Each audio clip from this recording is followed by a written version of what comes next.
Bienvenue dans ce jour 5 de la formation Vraiment Libre. Aujourd'hui, nous allons voir l'aspect légal de la délivrance. On va voir les alliances, les autels. Et peut-être pour certains, ça semble un petit peu nébuleux, mais vous allez voir, ça va être rapidement éclairci. J'aimerais déjà vous remercier d'être allé jusqu'à ce jour 5. Et vous êtes à peu près un tiers de la formation. Donc continuez, vous allez en apprendre de plus en plus. Et là, on met vraiment des bases pour que pédagogiquement, vous puissiez aller de l'avant et progresser. Et merci aussi à tous ceux qui nous envoient leurs témoignages. On est en train de lire vos témoignages, on est en train de les trier, on rend grâce à Dieu pour ce que vous vivez. Et aussi, ce sera l'occasion, si vous avez des questions, vous pouvez nous envoyer vos questions. Certainement, il y a beaucoup de questions qu'on va répondre dans la suite de la formation. Mais envoyez-nous vos témoignages, ce que vous vivez. On veut vraiment célébrer Dieu avec vous. Nous, ça nous fortifie parce qu'on ne fait pas ça pour rien. On veut entendre le fait que vous êtes plus libre. Et aussi, ça va encourager les autres. Parce qu'il y a peut-être des personnes qui ont commencé à entendre un enseignement, ils ont commencé à prier, ils ont reçu quelque chose, mais ils ne sont pas sûrs. Ou ils trouvent ça bizarre, ils disent, est-ce qu'il n'y a que moi? Jérémie ne l'a pas mentionné. Et là, ils vont lire votre témoignage, qui a vécu quelqu'un qui a vécu quelque chose de semblable. Et ça va les encourager à persévérer et à aller de l'avant. Donc, merci beaucoup. Simplement, vous répondez à l'email que vous recevez chaque jour, vous envoyez votre témoignage et ça va vraiment nous bénir et bénir tout le monde. Amen. Alors Jérémie, la délivrance, il y a quelque chose de légal. Ouais, c'est ça. Et c'est important de le comprendre, tu sais, parce qu'il y a des gens, quand ils commencent à pratiquer la délivrance, dès qu'il y a manifestation, ils peuvent aussi, tu sais, essayer de chasser, et puis finalement rien ne se passe. J'ai déjà vu des délivrances qui duraient des heures. Et la pauvre personne, elle est en souffrance totale, épuisée. Il faut savoir que c'est quand même hyper fatigant quand même une délivrance. Les gens sont comme épuisés, ils ont plus d'énergie. Et en fait, ils perdent un temps fou à essayer de chasser, à essayer de faire en sorte à ce que ça s'arrête. Mais tout comme on avait parlé tout à l'heure, hier, du pardon, où il y a juste un manque de pardon, on a beau faire tous les efforts qu'on veut à chasser, il faut juste dire, ok, on amène la personne à pardonner, et du coup, ça permet de chasser. Il y a des fois où il y a un aspect légal, une alliance qui est là, et le fait de comprendre cette réalité en disant, ok, Seigneur, Saint-Esprit, révèle-moi, est-ce qu'il y a une alliance, est-ce qu'il y a un aspect légal, et de le voir, tout simplement s'en occuper, pour que finalement, ça aille beaucoup plus vite. Donc c'est pas juste une confrontation de puissance. Non. Ça peut se régler comme dans un tribunal. Exactement, en fait. Et c'est là où on prend un peu de l'expérience et dans la délivrance, de comprendre que, en fait, il se peut que la personne, et on va en parler, on va rentrer un peu dans les détails de ce que c'est qu'une alliance. La personne a pu faire une alliance, ou la famille a pu contracter une alliance démoniaque, et puis tout simplement, il y a un acte qui est là, qui était rédigé spirituellement, et le fait de le connaître, de le savoir, tout simplement, on peut l'annuler, on peut prier contre cela pour que, du coup, les conséquences de cet acte, de cette alliance, s'arrêtent immédiatement. Tu vois ? Et ça, c'est important de le comprendre. Et ce qu'il faut savoir, parce qu'on parle d'alliance, c'est que le diable ne fait que copier et pervertir ce que Dieu a créé. Parce que quand on parle d'alliance, c'est Dieu qui est le Dieu d'alliance. Mais Satan ne peut rien créer, il ne fait que imiter. Et Satan est conscient de cette réalité spirituelle d'alliance, et il reproduit la même chose d'un point de vue démoniaque. Et il détourne tout. Par exemple, Dieu va créer de la musique, de l'adoration, pour qu'on puisse l'adorer. Et Satan va le détourner pour des musiques qui vont prôner le sexe, l'argent sale, ou ce genre de choses. Il ne fait que copier. La sexualité, c'est quelque chose de bon que Dieu a créé dans le cadre du mariage. Satan va le détourner pour parler finalement de pornographie, d'adultère, de fornication, de libertinage, alors que c'est quelque chose de bon que Dieu a créé, mais dans un cadre. Et Satan finalement enlève ces cadres pour finalement les détourner pour lui. Et puis finalement, le fait de détourner ces principes-là ouvre des portes spirituelles dans la vie des personnes qui le pratiquent. Et ça, il faut vraiment en être conscient. Et donc, quand on va parler d'aspect légal, tout comme Dieu a fait alliance avec nous, et il y a un aspect légal à notre salut, il y a un aspect légal à notre autorité sur les démons, et que Satan est conscient de cela et utilise les mêmes principes spirituels contre les chrétiens, contre même les hommes et les femmes qui ne connaissent pas, parce que faute de connaissance, mon peuple périt. et propose finalement ces alliances pour finalement mieux contrôler et mieux aveugler et mieux séduire le monde. Alors, quand on étudie un sujet, un thème dans la Bible, il y a une erreur dans laquelle il ne faut pas tomber, un piège dans lequel il ne faut pas tomber, c'est de juste chercher la pertinence du mot. On prend une concordance, on cherche tous les mots qui, par exemple, citent le mot alliance ou malédiction, et on en fait une doctrine. Parce que sinon, il y a des tas de choses, il y a des tas de notions spirituelles véridiques qui sont très bibliques, et pourtant il n'y a pas un verset qui précisément le cite. Prenons l'exemple de la Trinité. Il n'y a aucun verset qui cite la Trinité. Le mot Trinité n'est même pas dans la Bible. Pourtant, on croit au Père, au Fils et au Saint-Esprit en une seule personne. Et donc la doctrine de la Trinité est construite à partir de tas de versets qui parlent du sujet. Et le mot Trinité, c'est un mot qui a été créé par les hommes pour décrire cette réalité spirituelle qui est présente dans les Écritures, mais il n'y a pas un verset qui est spécial qui dit « Dieu est un Dieu trinitaire ». Donc de la même façon, quand on veut étudier les malédictions, les alliances et comment l'ennemi utilise les choses, à partir du moment où on a compris, c'est ce que Jérémie vient nous dire, que l'ennemi détourne à son avantage les lois spirituelles, donc il prend quelque chose qui a été créé dans un but et il l'utilise pour détruire. C'est comme un couteau, vous pouvez l'utiliser pour couper la viande, vous pouvez utiliser un scalpel pour opérer quelqu'un et le libérer d'une tumeur, et vous pouvez utiliser un couteau pour tuer quelqu'un. Vous pouvez utiliser une voiture pour déplacer vos enfants, ou vous pouvez écraser quelqu'un avec. Et donc, quand on comprend comment fonctionnent les lois spirituelles, ensuite, on peut comprendre comment l'ennemi les détourne et comment surtout les défaire. Et donc, c'est pour ça que c'est important d'avoir une lecture plus approfondie des Écritures. Avant d'aller plus loin, surtout le domaine des alliances, c'est important de comprendre que dans quelle attitude, dans quelle posture on doit prier quand on aborde une délivrance. Oui. Alors, dans la délivrance, nous ne livrons pas un combat contre un démon, mais nous manifestons dans la vie du captif le triomphe de Jésus. C'est important de le souligner parce que il y a un combat spirituel. La Bible parle d'un combat spirituel. La Bible parle que nous devons nous armer de toutes les armes que Dieu nous offre, que nous donne. Là, on appelle ça l'armure du chrétien. Mais on ne va pas en combat pour avoir la victoire, parce que Jésus a dépouillé l'ennemi. Tout a été accompli à la croix. Il a dépouillé l'ennemi. Et donc, notre rôle à nous, c'est tout simplement de venir et de rappeler le triomphe de Jésus à la croix. Nous ne venons pas devant l'ennemi dans un combat spirituel pour avoir la victoire, mais c'est à partir de la victoire de Jésus que je viens devant l'ennemi pour dire « voici ce qui se passe ». Un peu comme, tu sais, dans la période romaine, où il y avait des victoires de Rome, et puis il y avait une délégation qui partait dans cette ville et qui disait ils ne partaient pas pour prendre la terre, c'est dire « ok, en fait, Rome a gagné, et on vient pour proclamer maintenant que ici c'est aussi Rome. Et voici les nouvelles manières de fonctionner dans le pays, tu vois. Et c'est un peu ça, c'est quand on prie pour quelqu'un, on prie pour un captif, je ne vais pas au combat, dans le sens en espérant qu'on va gagner. C'est pas une lutte, une sorte. Des fois, on voit des affiches comme ça, et pas du tout bibliques. On voit Jésus, tu sais, faire un bras de fer avec Satan. On n'est pas là-dedans, là. D'accord. L'ennemi a été dépouillé. Et nous, on vient en tant qu'ambassadeur de Christ pour rappeler ce qui s'est passé à la croix. Et donc, notre posture spirituelle est complètement différente. Et donc, du coup, notre foi est différente. Parce qu'on sait c'est pas par notre propre piété, par notre sanctification, par notre nombre de temps de prière ou quoi que ce soit qu'on va essayer d'avoir la victoire. C'est qu'on vient avec la foi parce qu'on sait que tout a été accompli. Et ça, c'est important. Il est écrit dans Colossiens chapitre 2, versets 14 et 15. « Il a effacé l'acte rédigé contre nous, qui nous condamnait par ses prescriptions. Il l'a annulé en le clouant à la croix. » On en a parlé hier et avant-hier. Il a ainsi dépouillé les dominations et les autorités et les a données publiquement en spectacle, en triomphant d'elles par la croix. Donc le triomphe est une victoire éclatante qui met fin à une guerre qui étend le royaume et ramène la sécurité et la paix. Donc tout comme le salut et la guérison, le triomphe doit appliquer dans la vie du captif pour qu'il soit libéré. Quand on est avec quelqu'un qui est captif, on doit proclamer ce triomphe.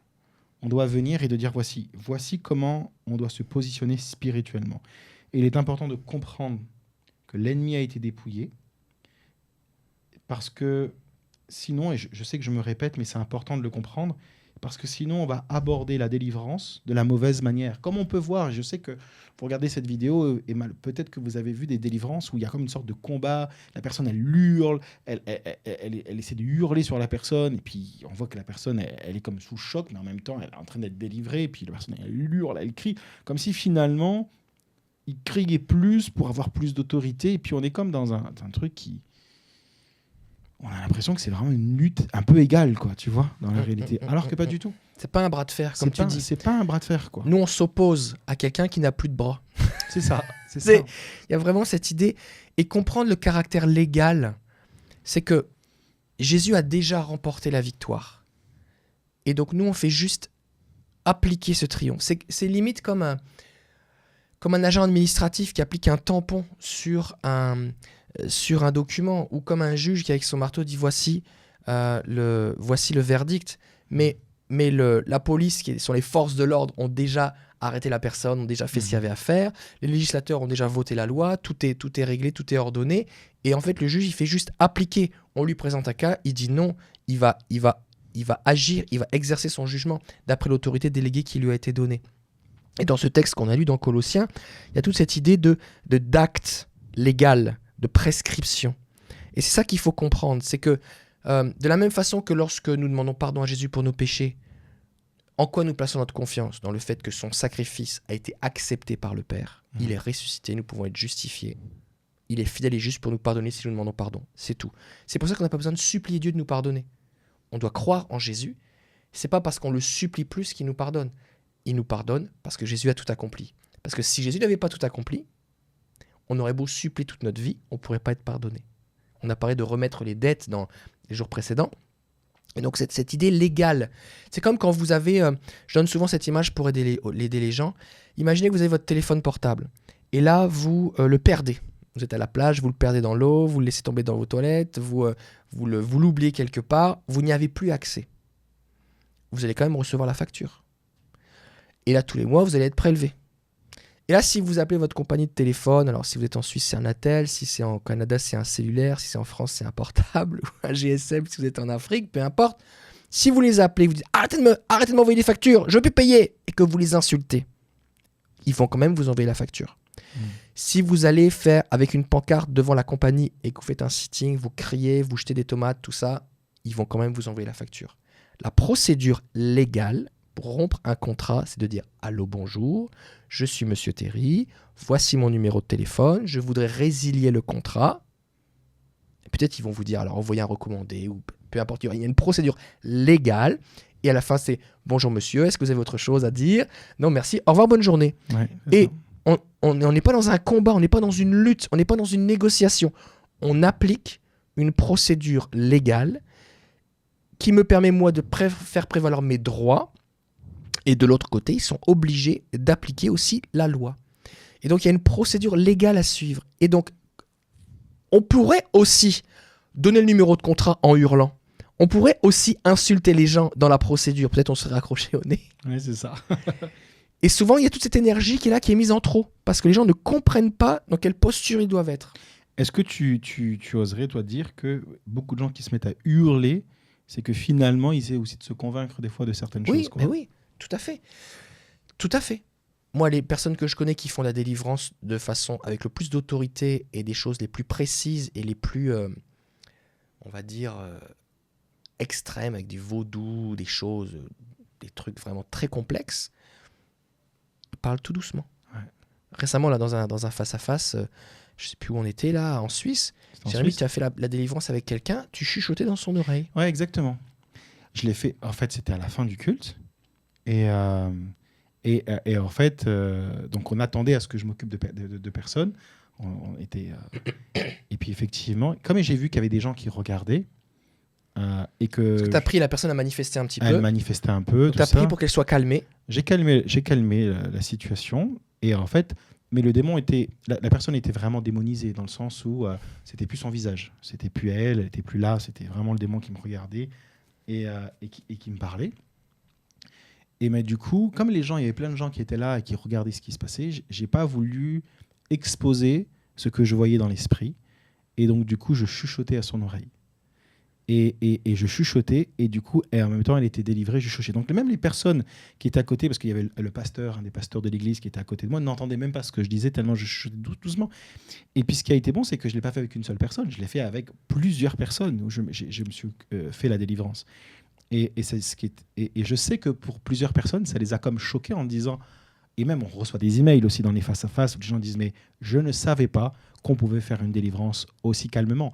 Et puis c'était pas juste, et c'était pas, je me permets cette expression, c'était pas un petit démon là, tu sais, c'était quand même assez lourd là, ce qu'elle avait. Déjà pour que les démons prennent totalement contrôle de son corps là, c'est que vraiment il y avait quand même une démonisation un peu plus intense. Mais je sais qui je suis, parce que là on parle d'aspect légal, mais on parle aussi d'identité. Tu sais, est-ce que tu sais qui tu es? Et c'est parce que tu sais qui tu es que tu comprends aussi l'aspect légal de ton autorité. Tu sais. Et la réalité, c'est que ça, c'est un parfum, je trouve.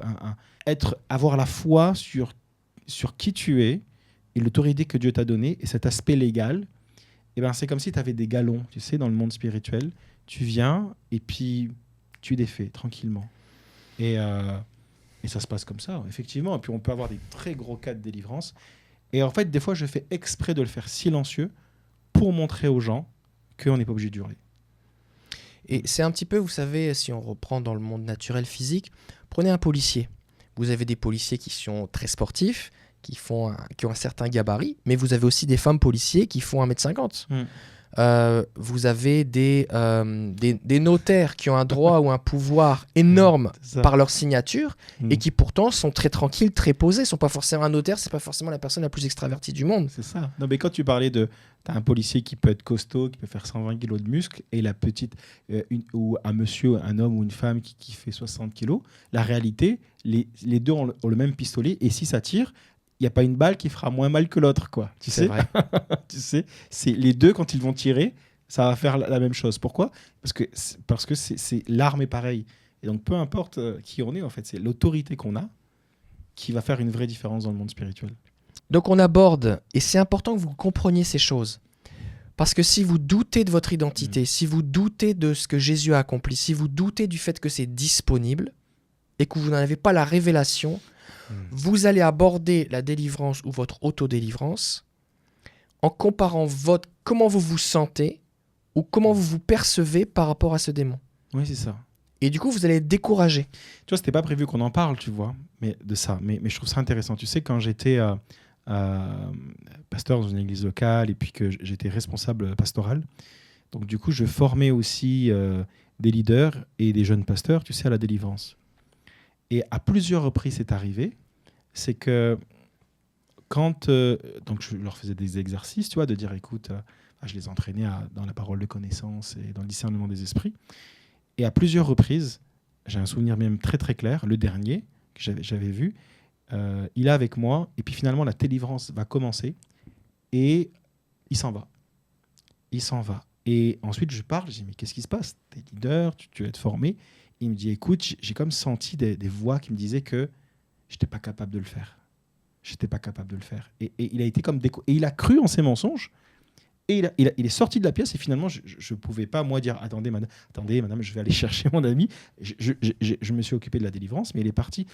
Et un autre cas aussi, où là, carrément, le démon s'était manifesté et parlait à quelqu'un dans l'équipe qui doutait de son identité, mais le démon le savait. Et il a dit, écoute, les autres peuvent me chasser là, mais toi, non. Et je m'en souviens de ça, et je me souviens de la décomposition de la personne, parce que finalement, la personne n'avait pas de foi, et ça se ressent dans le monde spirituel. Et en fait, pourquoi ? Parce qu'en fait, il était en train de regarder à lui-même, à ce que lui accomplissait, ce que lui n'accomplissait pas. Alors qu'on parle d'aspect légal. C'est un prince ou une princesse, par exemple, un prince ou une princesse, peu importe ce qu'il fait ou ce qu'il ne fait pas, ça ne viendra pas enlever son titre de prince ou de princesse. Pourquoi ? Parce que c'est le fils ou la fille du roi. Et je crois que c'est important de se rappeler, on en a parlé, que ce n'était pas un signe de sanctification, toutes ces choses-là. C'est important de ne pas se faire avoir par l'ennemi. Là, quand vous allez prier pour votre délivrance, ne vous faites pas avoir. C'est un droit légal, d'accord ? Et donc, c'est pas parce que, par exemple, dans votre maison, si vous êtes propriétaire de votre maison, ce n'est pas parce que je dis n'importe quoi, si vous ne coupez pas la haie dans votre jardin, vous ne coupez pas l'herbe, vous n'en prenez pas soin, que vous n'êtes plus propriétaire. Vous voyez ce que je veux dire? Il y a une différence entre prendre soin de quelque chose et avoir un aspect légal de dire cette chose m'appartient.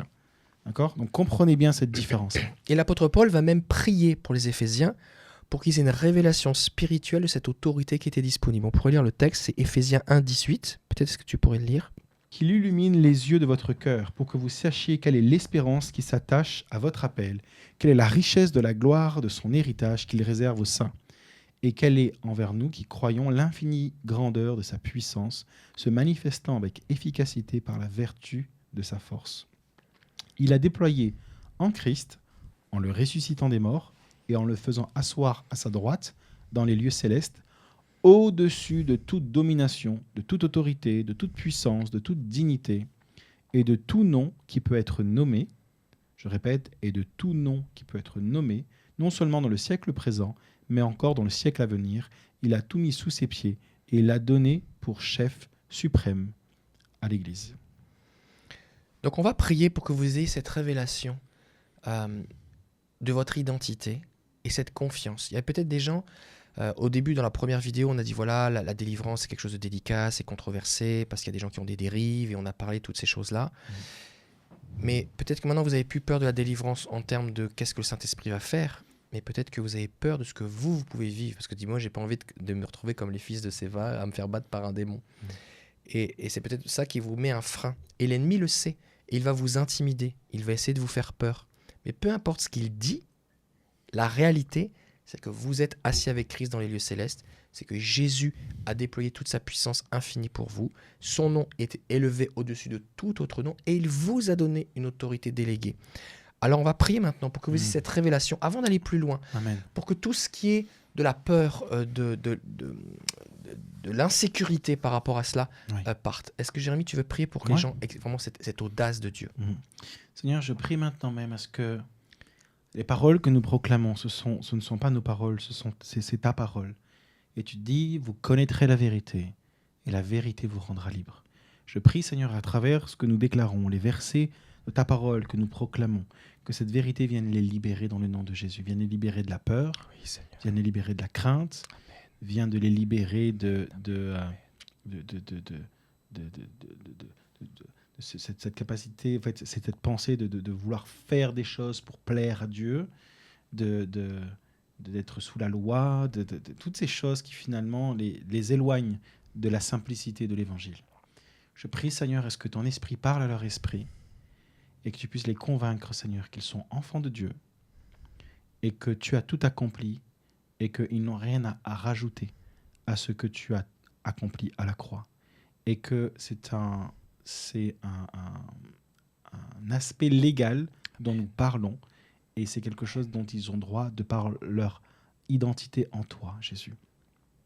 Merci, je prie à ce que toute stratégie de l'ennemi pour enlever la paix dans leur cœur, pour enlever la joie dans leur cœur, pour créer le doute, pour semer le doute, où l'ennemi peut laisser des pensées comme « oui, mais les autres, mais pas toi. Oui, mais regarde ta vie. Oui, mais bon, tu penses vraiment que tu es capable et puis tu n'as moins que rien. » Et puis toutes ces pensées qui vous rabaissent, qui n'est pas de Dieu, mais qui est de l'ennemi pour essayer de vous déstabiliser, pour vous empêcher d'entrer pleinement dans votre identité de Christ et donc automatiquement dans l'application de l'autorité liée à votre identité. Je vous bénis maintenant et je déclare une protection autour de vous, dans vos pensées, dans votre cœur, et que vous puissiez être fort, que vous puissiez avoir l'audace par l'Esprit de Dieu avoir ce feu en vous et de dire Seigneur, maintenant je sais qui je suis, je sais ce que tu proclames, Jésus. Ce que tu dis de moi, parce que je t'appartiens. Et parce que je t'appartiens, Jésus, je veux écouter ce que tu dis de moi, parce que je ne m'appartiens plus, je t'appartiens. Et c'est au propriétaire de déclarer maintenant ce qu'il pense de ce qui lui appartient. Et donc, ce que tu dois penser de toi, doit être fortement lié à ce que ton propriétaire pense de toi, à ce que ton Sauveur et ton Seigneur pensent de toi, parce que tu ne t'appartiens plus toi-même. Et Dieu déclare que tu es un enfant de Dieu. Dieu déclare que tu es la prunelle de ses yeux, que tu es héritier avec Merci, Dieu, co-héritier en Christ. Dans le nom de Jésus, je te bénis maintenant. Et je prie à ce que cette assurance vienne dans ton esprit, dans le nom de Jésus. Amen. Amen. Amen. Pendant que tu priais, Jérémie, j'avais cette image de cette pensée que, tu sais, quand on prie au nom de Jésus. Mhm. Donc quand on prie pour que quelqu'un soit béni, on prie au nom de Jésus. Et en fait, c'est pas nous qui lui donnons la bénédiction. En fait, quand on fait au nom de Jésus, c'est comme si on lui faisait un chèque. Au nom de Jésus, nous on remplit le chèque, C'est ça. mais c'est l'argent de Dieu. C'est sa bénédiction, celle qu'il a déjà acquise à la croix. C'est toutes les bénédictions qui sont spirituelles, qui sont dans les lieux célestes. Bon. Qu'est-ce qui est plus difficile? Ou est-ce que c'est plus difficile d'écrire un chèque de 10 euros ou 10 dollars ou de 1 million d'euros? Vous allez me dire, 1 million d'euros, je ne les ai pas. Oui, mais si c'est à partir du moment où le chèque n'est pas relié à votre compte à vous, mais à celui du patron. Imaginez, vous êtes le comptable, vous êtes l'acheteur pour une entreprise, vous êtes un fonctionnaire, vous êtes... en tout cas, ce n'est pas votre argent. C'est pas plus compliqué d'écrire 1 million que 10. Complètement. Et vous devez avoir cette compréhension-là. C'est qu'en fait, quand vous vous présentez face à un petit problème ou face à un gros problème, à partir du moment où vous y allez guidé par le Saint-Esprit, c'est-à-dire que vous suivez les révélations que le Saint-Esprit vous donne, vous priez d'après ce qu'il vous révèle, basé aussi sur la connaissance que vous avez, et c'est ce qu'on est en train de faire, on vous donne de la connaissance,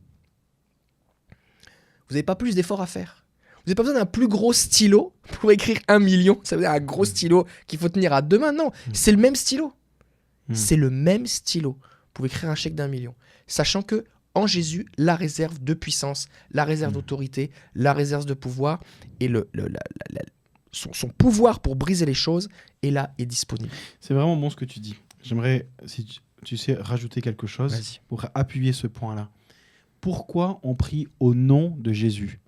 Parce que Jésus nous a donné son autorité, mais quand Jésus nous a donné l'autorité, Jésus ne l'a pas perdue. Pourquoi? Parce que nous avons reçu une autorité déléguée. Oui. Vous voyez ce que je veux dire? C'est que Adam avait l'autorité et il l'a perdue. Aujourd'hui, nous, c'est pas la même chose. Nous avons cette autorité, mais déléguée. Et donc, c'est pour ça que finalement, ça n'a rien à voir avec nous. En fait, c'est délégué, c'est une autorité qui est là. Et comme tu l'as dit, au nom de Jésus, c'est cette autorité-là, ça n'a rien à voir avec moi. On me l'a donné et je l'exerce. Tu sais, et qui a tout accompli pour que cette autorité fonctionne? C'est Jésus. La Bible dit que c'est par l'obéissance d'un seul que nous sommes déclarés justes. C'est pas mon obéissance. Le un seul, c'est pas nous. Un seul, c'est Jésus. Et en fait, ça n'a rien à voir avec mon obéissance. Ça a à voir avec son obéissance. Et en fait, c'est son obéissance qui me rend juste, où je suis déclaré juste. Et que, en fait, j'utilise cette réalité spirituelle pour que je prie en son nom, celui qui a été obéissant, pour finalement, de par le fait que je suis déclaré juste, je peux déclarer des choses qui peuvent prendre place. Mais c'est deux approches différentes, mais qui veulent dire la même chose, mais que c'est important de le comprendre. Et quand on prie au nom de Jésus, c'est pas une formule. Nous prions au nom de Jésus parce que nous sommes investis de cette autorité. C'est pour ça que les fils de Séva qui priaient au nom de Jésus que Paul prêche, il n'y a rien qui se passe. Parce que c'est pas une formule. C'est pas les mots au nom de Jésus qui font que le démon a peur. C'est le fait que nous sommes investis de cette autorité et que l'ennemi reconnaît que nous sommes un enfant de Dieu et qu'il doit se soumettre. Pourquoi? Parce que Jésus est avec nous. Donc le démon, lui, il voit pas juste nous, il voit Jésus derrière nous. Il voit le Saint-Esprit en nous. Ouais, amen. Donc la puissance de Dieu est disponible pour nous lorsqu'on fait une délivrance. Alors maintenant, j'aimerais vous parler du fait que les alliances, et ça c'est un truc à comprendre, c'est un petit peu technique, ça se peut que vous n'ayez jamais entendu parler de ça, mais c'est important de le comprendre. Une alliance, c'est comme un contrat. Dieu est celui qui a créé les lois, les principes spirituels. Et les alliances sont perpétuelles. Elles ne peuvent pas être rompues sans conséquence. Et on voit que, par exemple, quand Dieu fait des alliances avec son peuple, eh bien, il y a rattaché à ça des bénédictions, il y a des malédictions si on ne suit pas l'alliance. Mais l'alliance, elle continue tout le temps. Elle ne s'arrête jamais. Les conséquences, c'est quoi? C'est les clauses de résiliation. Par exemple, on voit à un moment les Gabaonites qui avaient fait une alliance avec Josué. Et 450 ans plus tard, Saül va briser cette alliance. Et des années encore plus tard, il va y avoir une famine du temps de David. Et Dieu va révéler que c'est parce que Saül a brisé cette alliance qui durait depuis des centaines d'années qu'il y a cette famine. Et qu'en fait, ça faisait partie des clauses de l'alliance. Et pourquoi ? Ce qu'il faut comprendre, c'est que quand il y a une alliance qui est faite, souvent à l'époque, il y avait un animal qui était coupé en deux, les gens passaient au travers, il y avait du sang, et en gros, ça disait, celui qui ne respectera pas l'alliance, c'est ça qu'on va lui faire. Donc les gens, en contractant, en signant, en souscrivant à cette alliance, en concluant cette alliance, déclaraient aussi que s'ils brisaient l'alliance, il allait leur arriver des malédictions. Jésus, lui, il a l'autorité de briser les alliances, car son nom est au-dessus de tout autre nom. Il a toute autorité. C'est un petit peu, par exemple, comme le mariage. Le mariage, c'est une alliance qui est limitée. Elle dure jusqu'à ce que la mort nous sépare. D'accord ? C'est pas de génération en génération qu'on est marié, c'est jusqu'à ce que la mort nous sépare. Donc c'est quand même long, c'est l'échelle de notre vie, d'accord ? Ouais. Mais c'est pas comme une alliance perpétuelle. Cela dit, il faut la mort d'un des conjoints pour qu'elle s'arrête. Et un homme marié ne peut pas divorcer de son propre chef, ni non plus une femme mariée. Pour ça, suivant les pays, il doit s'adresser à un juge, à une autorité qui va prononcer le divorce. Une autorité supérieure, qui lui a l'autorité de le faire. Et il va y avoir des conséquences, notamment sur la garde des enfants, sur la répartition des biens. Okay ? Si on prend l'exemple d'un contrat commercial entre deux entreprises ou entre un client et une entreprise, il va y avoir des clauses de résiliation qui peuvent être arbitrées dans un tribunal de commerce, par exemple. Si on prend un contrat d'embauche, il va aussi y avoir des clauses de résiliation ou de licenciement qui peuvent être arbitrées, par exemple, au prud'homme. Donc, une fois qu'on est engagé avec un contrat, on ne peut pas juste dire « Oh, j'en ai marre, j'arrête ». C'est pas possible. Non. Il va y avoir des clauses qui s'appliquent. Maintenant, ce qu'il faut comprendre, c'est que Jésus est l'autorité suprême. Et lorsqu'on se présente devant Jésus pour briser un contrat, ou au nom de Jésus pour briser un contrat, une alliance, qu'on aurait contracté volontairement ou non, parce qu'il y a des choses qu'on a contractées, nous, et il y a des choses dont on est les descendants, ce sont nos ancêtres qui ont contracté cette alliance, et comme ça va de génération en génération, ça continue. Eh bien, Jésus, lui, il a l'autorité de briser les alliances et de nous libérer des clauses de cette alliance de malédiction. Pourquoi ? Parce qu'il a été fait malédiction pour nous. Tu vois, ce qui est intéressant, parce que je sais que pour certaines personnes, là, c'est un peu nouveau, ça. Ils vont se dire, OK, là, on nous parle de contrat, de clause, mais tu l'as bien donné, hein, l'exemple avec les Gabaonites. En fait, pour vous donner une image peut-être de la vie de tous les jours, dans votre vie chrétienne, quand vous allez à l'église, ou même chez vous, quand vous faites la Sainte Seine, et ben juste cet acte de prendre le pain et de prendre le vin, c'est une alliance. Oui, tout à fait. Tu vois ? Et on peut le faire de manière très rituelle, oui, mais ça n'enlève pas le fait que c'est puissamment spirituel de prendre le vin, de prendre le pain et le vin. Je pense que tu vas en parler aussi, oui, de cette notion de repas dans les alliances. Oui. Et pour que vous compreniez que eh ben, c'est à chaque fois quand tu le fais, tu te remémores de ce qui s'est passé, et c'est une alliance qui est là. Alors, comment on contracte une alliance spirituelle ? Et là, quand vous lisez la Bible, d'un seul coup, vous allez vous rendre compte que partout, il y a des alliances. Dans la Bible, il y a des alliances qui sont contractées par des sacrifices de sang. Que ce soit Moïse, que ce soit à chaque fois, il prenait un animal avec Abraham, il le coupait en deux, tout ça. Ça peut être par le baptême. Le baptême, c'est une alliance aussi. On doit être baptisé, plongé dans l'eau. Par des repas, comme par exemple la Sainte Seine. Jésus dit, voici mon corps, voici mon sang. C'est le sang de la nouvelle alliance. Donc là, il le dit clairement. Mais par exemple, on va voir des personnages bibliques comme Josué, comme Isaac, comme Abraham, qui vont manger avec des personnes un repas, des fois sur un tas de pierres ou à certains endroits. Ils vont manger et ils vont conclure une alliance au cours du repas. En disant que les pierres étaient témoins de cette alliance. Par exemple, on peut aussi avoir des paroles qui vont être prononcées. Parce que d'un point de vue aujourd'hui légal, il faut une signature. Maintenant, même au téléphone, on dit voilà, à partir de maintenant, vous êtes enregistré, appuyez sur 1 si vous dites oui, appuyez sur 2 si vous dites non. Et ta voix ou ce sur quoi tu as touché, ou une signature électronique, a une valeur légale. Même un email peut avoir une valeur légale en cours. Et donc, ce n'est pas forcément une signature à la main. Mais une parole est importante. C'est pour ça que la Bible dit celui qui confessera de sa bouche sera sauvé. cette idée de confesser. Il y a des choses qu'on va déclarer, des paroles qui vont comme signer une alliance qui est spirituelle. Ça peut être des marques dans la chair, par exemple la circoncision. Mais la scarification aussi, c'est une marque dans la chair. C'est aussi une alliance. D'accord ? Avec de l'argent, il y a un échange d'argent. On leur donne de l'argent ou on en reçoit. Avec du sel, par des autels, on monte un autel. Des écrits, on écrit des choses sur des papiers. On écrit des choses sur un tissu, quelque chose. Des serments, on fait un serment. Donc tout ça, ce qu'on voit dans la Bible, dans les Écritures, c'est les façons dont des personnages bibliques ont soit contracté des alliances avec Dieu ou avec d'autres personnages, enfin d'autres personnes de leur époque. Maintenant, ces choses dans la Bible nous ont été écrites pour notre instruction. Donc qu'est-ce que ça nous instruit ? Ça nous explique comment ça fonctionne une alliance. Bon.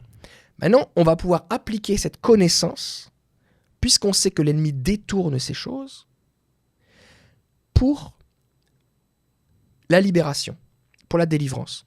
On reprend l'exemple des Gabaonites. Les Gabaonites sont venus voir Josué par tromperie. Ils lui ont menti. Ils se sont habillés avec des vieux vêtements. Ils ont pris du pain qui était rassis. Ils ont fait mis des vieilles chaussures. Et ils ont fait semblant d'avoir marché pendant des mois et des mois comme s'ils venaient de très loin. Et ils ont conclu une alliance avec lui en disant, voilà, Josué, nous on vient de très loin, on veut faire un serment avec nous, une alliance pour nous protéger. Et Josué a dit, mais oui, bien sûr, on va prendre votre pain, le pain était pourri, mais c'est pas grave. Et donc, ils se sont engagés à ne pas les attaquer. Quelques jours plus tard, ils découvrent qu'ils habitent la vallée d'à côté. Et là, Josué dit, non, on ne peut pas les toucher, parce qu'on a fait une alliance. Et Josué savait que s'il attaquait les Gabaonites, les termes de l'alliance, du contrat qu'il avait lui-même prononcé au travers du repas, des échanges et des serments prononcés, allaient s'appliquer sur le peuple. Et donc, il savait que c'était quelque chose de sacré. Il ne fallait pas toucher à ça. Et ça a perduré pendant des centaines d'années. Et quand Saül, qui lui n'avait pas trop la crainte de Dieu, il n'en a rien à faire, il détruit les Gabaonites, qu'est-ce qui se passe ? Les clauses du contrat s'enclenchent. Et elles ont lieu, pas du temps de Saül, mais du temps de David. Longtemps après. Et c'est seulement parce que le Saint-Esprit va révéler les choses que David va comprendre d'où ça vient. David n'avait aucun moyen de savoir d'où venait le problème. La sécheresse. La sécheresse. Et donc là, on voit ici que les Gabaonites, ils ont amené Josué dans une alliance en lui mentant, et pour autant, l'alliance restait valable. C'est ça. D'ailleurs, on pourrait même, tu sais, parler de la bénédiction de Jacob, enfin, qui a volé la bénédiction, et on pourrait être étonné de dire, mais attends, il a volé à Ésaü, Isaac a quand même posé la main sur Jacob, il a déclaré des choses. Il a quand même déclaré, mais c'est Jacob qui l'a volé, parce que là, on va parler de quelque chose de positif, dans le sens où...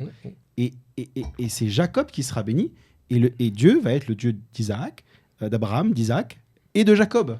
Et Israël va dire, mais moi, ce que j'ai dit, je l'ai déjà dit. Je peux pas retirer. Je peux pas retirer. Isaac dit, je peux pas retirer, je l'ai proclamé. Eh ben, Dieu va le bénir. C'est ça.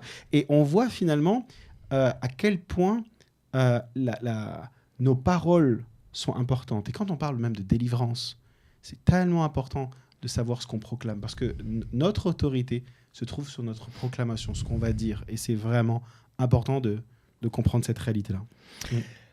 Alors, une alliance, c'est un contrat spirituel et il va y avoir des clauses pour les deux parties, des devoirs et des droits. Il peut y avoir des clauses conditionnelles, par exemple la bénédiction en cas de respect de l'alliance ou la malédiction en cas de non-respect. Et on voit ça dans les alliances, par exemple, de Dieu avec Moïse et le peuple. Voici, on voit Deutéronome 28, voici la bénédiction, voici la malédiction. Bon. Mais il est aussi possible qu'il y ait des clauses de malédiction en cas de divulgation de l'alliance. Et il y a par exemple des gens qui vont...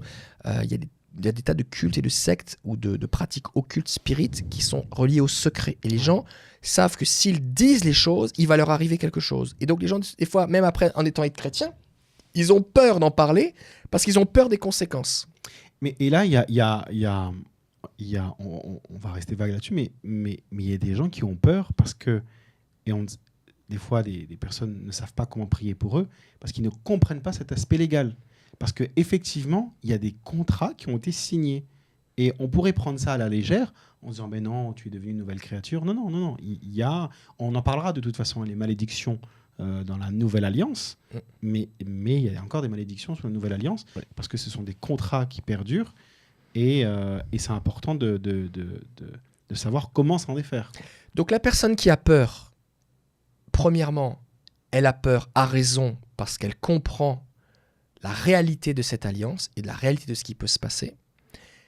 Elle a raison d'avoir peur parce que effectivement d'elle-même, elle ne peut pas lutter contre cette chose. Cela dit, si elle est en Jésus, elle a la possibilité de briser l'alliance en se présentant de Jésus, et donc au nom de Jésus de briser l'alliance, et du coup de ne pas récolter les conséquences d'avoir brisé l'alliance. Mais il faut que ce soit fait. On ne peut pas juste dire « je crois en Jésus, donc il va tout régler ». Non.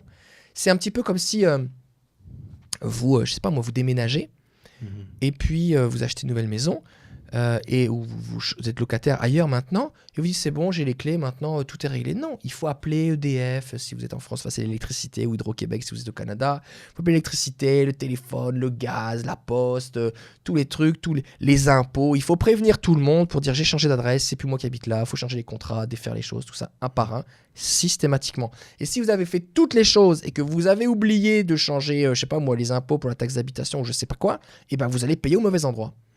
Et donc, il y a vraiment cette idée de faire les choses de façon systématique. Tu vois, il y a le verset là, Isaïe 54, qui dit « Toute arme forgée contre moi ne peut prospérer. » Il dit « Et toute langue qui s'élève contre moi, je pourrais les condamner, car tel est l'héritage des enfants de Dieu. » C'est quoi mon héritage ?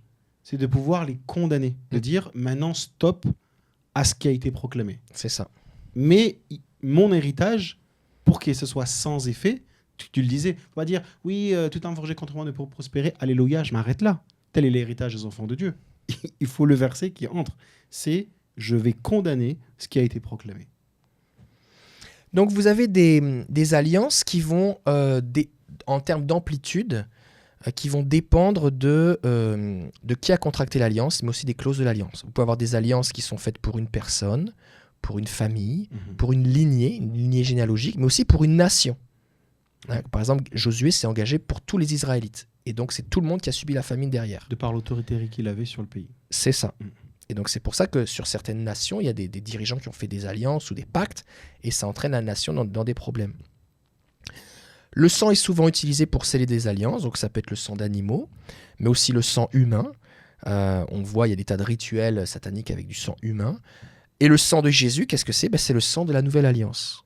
Et c'est pour ça que ça a été fait avec du sang.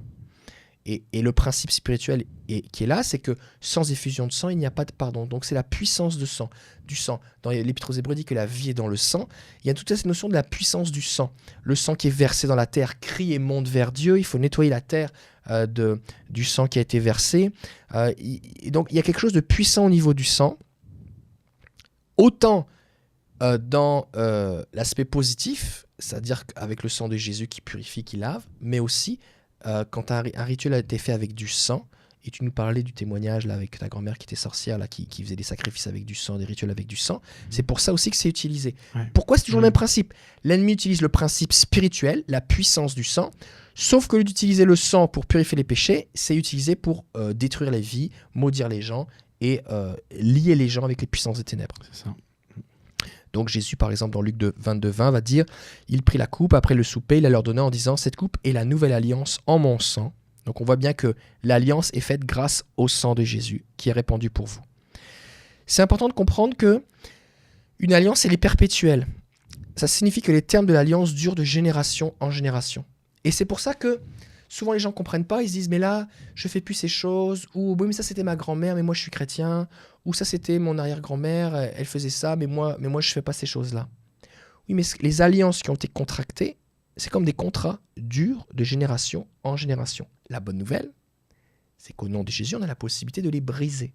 Mais encore faut-il le faire. C'est disponible, mais il faut le faire. Alors, dans le cas des alliances avec Dieu, c'est Dieu qui déclare de nouvelles alliances ou les abroge. Par exemple, l'alliance de Moïse, elle a été annulée par la mort de Jésus qui a instauré la nouvelle alliance. Mais l'alliance de Noé, elle perdure, elle aussi. Dieu dit, voilà, jamais plus j'effacerai, il n'y aura plus jamais de déluge, et voici le signe de l'arc-en-ciel. Et l'arc-en-ciel, le signe, il dure encore. D'accord ? Donc, briser le signe, ça correspond aussi à briser l'alliance. Des fois, on prend l'exemple de la circoncision. À un moment, vous avez les enfants de Moïse qui n'étaient pas circoncis, le fils de Moïse qui n'était pas circoncis, et il y a un ange qui vient pour le tuer. Et Moïse, il lutte toute la nuit, tout ça. Et Séphora, qui est sa femme, elle réalise que c'est parce qu'il n'a pas été circoncis.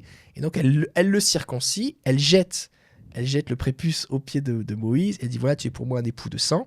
Et Moïse retrouve ses pleines capacités. Il est libéré de cette oppression qui était là. Et parce qu'elle refusait d'être dans l'alliance. Et dans l'alliance d'Abraham, sous laquelle était encore Moïse à l'époque, il était important qu'il soit circoncis. Parce que s'il n'y avait pas la circoncision, il était écarté du peuple. Alors, il y a des tas d'exemples. Là, on pourrait vraiment en parler longtemps. Mais prenons l'exemple de Genèse 17-13. Tous sans exception seront circoncis, qu'ils se tiennent dans ta maison ou à qui a pris d'argent. Donc ça, c'est avec Abraham. Ainsi, le signe de mon alliance sera quoi? Gravé dans votre chair. C'est là une alliance à perpétuité. Et celui qui n'aura pas été circoncis sera retranché de mon peuple, parce qu'il n'aura pas respecté les clauses de mon alliance. Donc ça, c'est Genèse 17, c'est Abraham. Et des centaines d'années plus tard, Moïse, un de ses fils, parce qu'il était marié pas avec une juive, Moïse, Séphora, c'était la fille de comment il s'appelle, Jéthro. C'est ça, c'est la fille de Jéthro. Je crois que c'est ça. Ouais. Et donc, elle n'avait pas voulu le circoncire. Et donc, Moïse allait être retranché parce qu'il n'avait pas respecté l'alliance. Alors, on pourrait parler de tas de choses. Mais ce qu'il faut comprendre, c'est que ça peut être fait avec du sel, ça peut être fait avec des autels, plein de choses. L'idée, en gros, c'est que à un moment, quelqu'un fait une alliance. La plupart du temps, si c'est avec Dieu, ça se passe bien, mais la plupart du temps, l'ennemi va le tromper. Les gens vont aller chercher des protections, différentes choses, et on va en parler après. Mais ça va se transmettre de génération en génération. Et vous, au niveau où vous êtes un héritier de cette alliance. Vous êtes toujours sous cette alliance qui a été contractée par quelqu'un, soit que vous avez contracté vous-même, soit quelqu'un avant vous.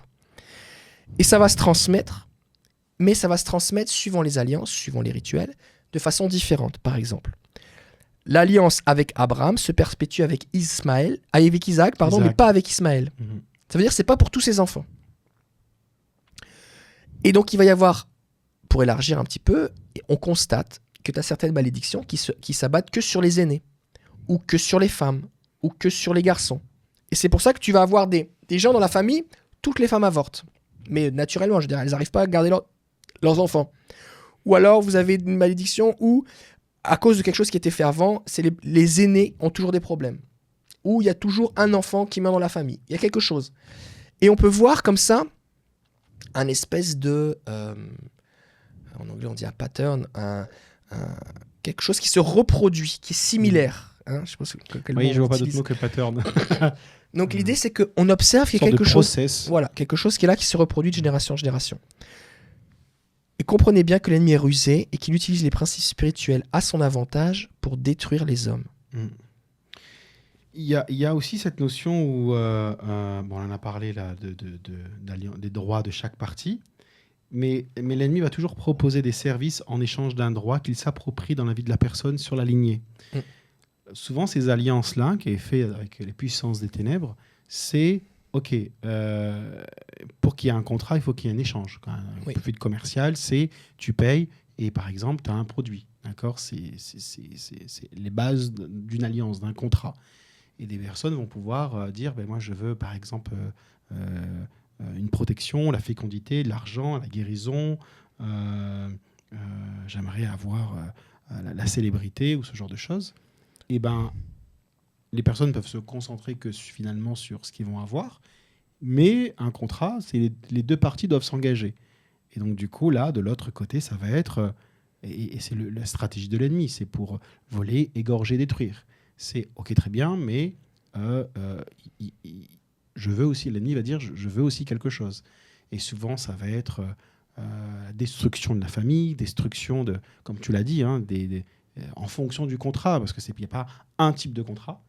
Et c'est là où on a besoin vraiment du discernement des esprits. On en a parlé de ça. Quel est le contrat qui a été fait ? Et ça peut être la mort de certaines personnes, la mort, par exemple, du petit frère ou de la petite sœur, de par le fait qu'il est, par exemple, le frère aîné. Il y a comme une sorte d'autorité qu'il a, ou les parents qui peuvent donner une autorité sur les enfants ou sur les enfants des enfants. Et donc, c'est les termes du contrat. Les termes du contrat. Et ça, il faut en être conscient. Et c'est pour ça que des personnes finalement, continuent à vivre avec des clauses de contrat qui détruisent leur vie, en fait. Et ils se disent, mais pourquoi tant de malheurs m'arrivent, quoi? Les gens, ils sont malheur sur malheur sur malheur sur malheur et sur malheur, alors qu'ils sont enfants de Dieu, alors que finalement, c'est un contrat qui est là et qu'il faut tout simplement, par le nom de Jésus, rompre le contrat. Et on en parlera tout à l'heure. Les gens sont souvent inconscients, ils pensent bien faire, mais offrent leur vie à l'ennemi. Ils pensent que finalement, le succès, le pouvoir, l'argent, enfin tout ce qu'on pourrait dire dans un Ou même contrat, la protection. Des même fois, la les gens protection. vont aller faire, par exemple, des rituels. Plusieurs fois, ça m'est arrivé. Les gens disent, mais oui, quand j'étais petit, mon père m'amenait au village.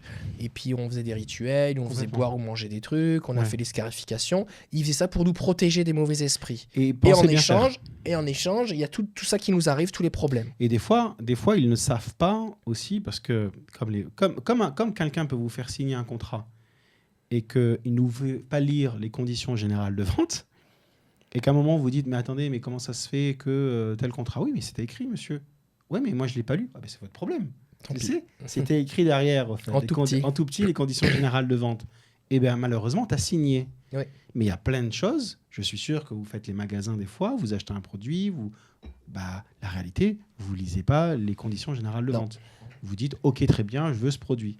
Parce que vous faites confiance. Faites confiance. Et quand il y a un problème, tu dis, mince, je vais regarder, est-ce que je peux rendre le produit? Mince, j'ai enlevé le plastique, j'ai ouvert la boîte, je ne peux plus le rendre. Oui, mais il ne marche plus. Ouais, mais c'est le contrat. Tu C'est vois? ça. Et trop tard. Oui, mais non, mais tu auras beau essayer de te défendre en disant, oui, mais moi, je ne savais pas, je ne connaissais pas. Et bien, tant pis, il y a la loi, on est en France, il y a une loi qui dit, nul n'est censé ignorer la loi. Nul n'est censé ignorer la loi. Tu ne peux pas arriver en France et de dire, oui, mais je ne savais pas. Non, mais il est écrit que nul n'est censé ignorer la loi. Donc, Mais en fait, pour tu es obligé de la connaître. Tu es obligé de la connaître. Et si tu ne la sais pas, c'est de ta faute. C'est ça. Spirituellement, c'est la même chose. L'ennemi va faire en sorte... Il ne va pas arriver à te dire, voici les clauses du contrat. C'est, tu veux ça, très bien. Mais il ne va pas forcément te dire l'autre partie. Si tu ne demandes pas, voilà. Mais par contre, derrière, il y a toutes sortes de malédictions qui peuvent arriver et tout ce qu'on en a parlé. Donc, pratiquement, donc, plutôt que de combattre les effets d'une alliance, comme on avait dit au tout début, tu sais, à hurler, ça dure des heures, et de pas comprendre ce qui se passe, il faut trouver les droits et les annuler. Donc, pas besoin de crier, pas besoin de manifester. On brise une alliance en annulant par la prière ce qui a contracté l'alliance. Si c'est un pacte, on annule le pacte. Si c'est un repas, on annule le repas. Il y a même des personnes qui peuvent même faire un repas, même dans leurs rêves, Oui. tu sais, parce qu'on est esprit, et puis des gens disent, voilà, c'est bizarre, je fais un rêve, puis on m'a donné à manger, il y avait une sorte de... C'était bizarre, j'ai commencé à manger, puis je me suis réveillé, puis tout d'un coup, j'ai commencé à avoir des douleurs au ventre, et puis depuis, j'ai des problèmes de santé. Et bien en fait, c'est ce qui s'est passé, c'est pas juste un rêve, il y a quelque chose qui s'est passé dans le monde des esprits, où tu as contracté une alliance, où on t'a fait boire quelque chose, où on t'a forcé à manger ou boire quelque chose, et c'est une alliance qu'il faut briser. Alors ça peut être deux choses, ça peut être soit de la sorcellerie présente, ça veut dire que c'est quelqu'un qui par la sorcellerie vient vous attaquer, vous proposer ces choses, en gros il essaye de vous lier par cette alliance, et donc le Saint-Esprit vous le révèle alors que vous dormez, ou alors vous pouvez avoir une révélation dans une vision, dans la prière ou aussi dans un rêve de quelque chose qui a été fait avant, qui est déjà conclu, soit qui a été fait par vos ancêtres, soit par vous-même, et donc là vous pouvez annuler les choses. Mais pourquoi vous avez le pouvoir de le faire? Grâce au nom de Jésus qui est tout-puissant. Au-dessus de tout, non. Exactement. Si c'est un sacrifice, on annule le sacrifice et son effet aussi. Si c'est un bain rituel, on annule le bain rituel. Si c'est un autel, on le renverse physiquement ou même spirituellement. Parce que vous n'avez pas forcément accès à Ouais. cet autel-là. On annule les offrandes, on annule les prières qui ont été faites dessus. Si c'est un échange d'argent, on annule cet échange d'argent. Si c'est une consécration à une idole, on annule cette consécration. En fait, vous comprenez tout simplement que vous devez savoir quelle est la cause. Et une fois que le Saint-Esprit vous l'a révélé, du coup, vous priez l'inverse de ce qui a été fait. Par l'autorité que Jésus vous a donnée. C'est ça. Et vous allez voir la puissance, finalement, de briser une alliance et de se dire, OK, mais en fait, c'était... Comme David l'avait dit, j'ai bien aimé ton image de tu perds ton téléphone, mais tes factures de téléphone, tu vas toujours les avoir, en fait. Et de dire, OK, mais... En fait, moi, j'ai malheureusement... Ou heureusement, je sais pas. Tu sais, des personnes qui disent, mais moi, ça fait... J'ai peut-être un témoignage, tu sais, où dernièrement, j'ai rencontré une personne dans une conférence Et puis, pendant la conférence, tu étais là, hein, on était face à face. Ça se manifeste. Il y a un démon qui se manifeste. Et puis c'était, elle était de cette église. Parce que c'était l'église qui nous avait prêté ce bâtiment pour faire notre conférence. Et il y a les responsables de la délivrance de l'église qui nous voient en disant, écoute, ça fait 2 ans qu'on essaie de prier pour elle. Il n'y a rien à faire. Et pourtant, c'était eux qui étaient désignés pour s'occuper de tous les cas de délivrance dans l'église. Mais elle dit, mais là, c'est presque le cas désespéré. On n'y arrive pas, on ne sait pas. Et à ce moment-là, le Saint-Esprit m'a révélé le pacte qui a été fait dans le monde spirituel. C'était très précis. J'ai vu un pacte, j'ai vu quelque chose de précis, et des sacrifices aussi à des faux dieux. J'ai prié contre cela. Ça a pris peut-être 2-3 minutes et c'était terminé.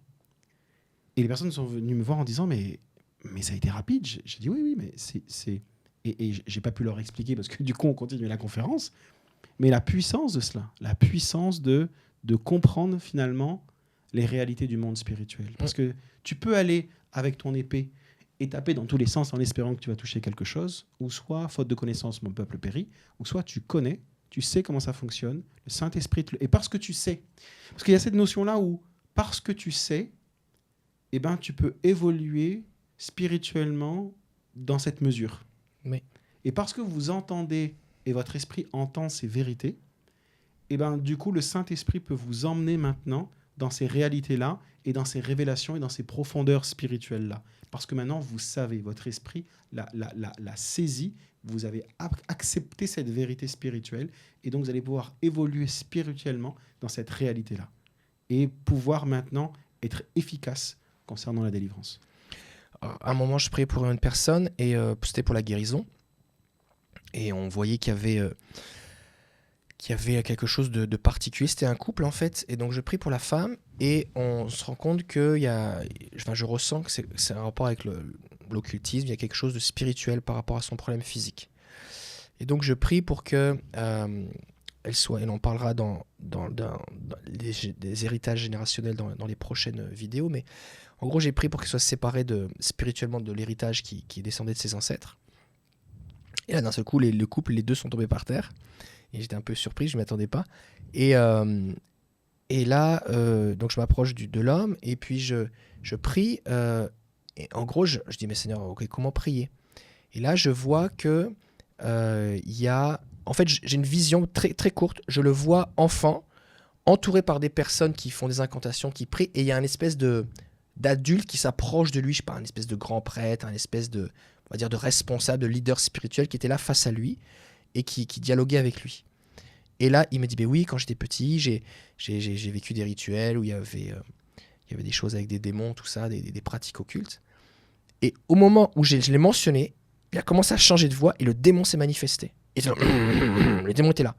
Alors j'ai défait les paroles qui avaient été prononcées et tout ce qui avait été fait dans ce rituel. Mais je n'avais pas tous les détails. J'ai dit, je défais ces choses, je te libère maintenant et j'annule le fait que tu as servi de médium, d'intermédiaire pour invoquer les démons, que les démons parlent au travers de toi. C'est une pratique qui arrive dans certains cultes. Et je dis, je défais ça maintenant au nom de Jésus. Le truc est parti, c'était réglé. C'était réglé, c'était fini. Alors vous allez me dire, oui, mais moi, pasteur David, j'ai pas ce genre de révélation. Et ben, au début, j'en avais pas non plus.